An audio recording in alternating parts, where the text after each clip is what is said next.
It's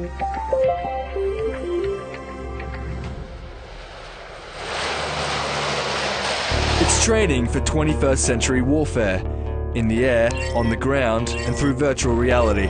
Here in the 82nd Airborne Division, we train men and women to do bad things to bad people at a moment's notice. This is the Army's Fort Bragg in Fayetteville, North Carolina, home to the 82nd Airborne Division and Special Forces.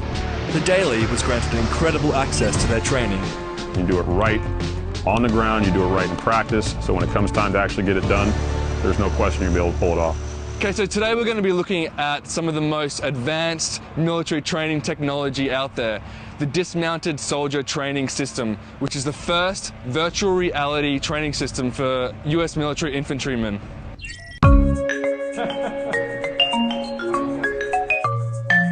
Call of Duty or anything as nice and slick as it is, it's more meant for a casual gamer that doesn't necessarily have any kind of military experience. This is an actual simulator that you use to train with. Dismounted Soldier Training, just one of the ways the US Army is developing the 21st century American warrior. It's a $57 million system, unveiled for the Army over the summer by a company called Intelligent Decisions. Soldiers train for real-life combat scenarios in a virtual space. So you can go into this system and train on any kind of environment, urban, woodland, desert, depending on the needs of the leadership and what they want to train for. So I decided to strap up and give it a go. I feel like I'm like Bane or something. The tools for this system, the main components are the head-mounted display. This supplies the visual stimulus. Head, arm, and leg sensors detect your motion. So whatever it's coded to be, whether it's coded to be a grenade or binoculars or whatever, so you hold it there, it activate, and you just make the motion of throwing the grenade, and then you'll throw a grenade.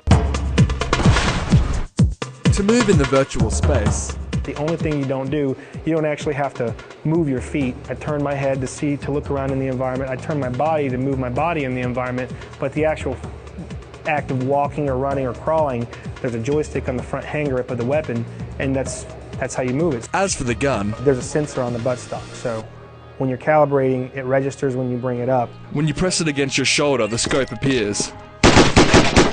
The 15-pound backpack processes each action, sending soldiers' data out to a network so they can operate as a team.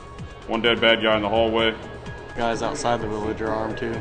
You're talking to each other, you're moving in real time, you're seeing what they do, they see what you do, just like you would in any other kind of virtual environment. Although it seems like a video game, virtual missions can make live training more efficient, saving time and money. Go ahead and stand by on Alex and the captain.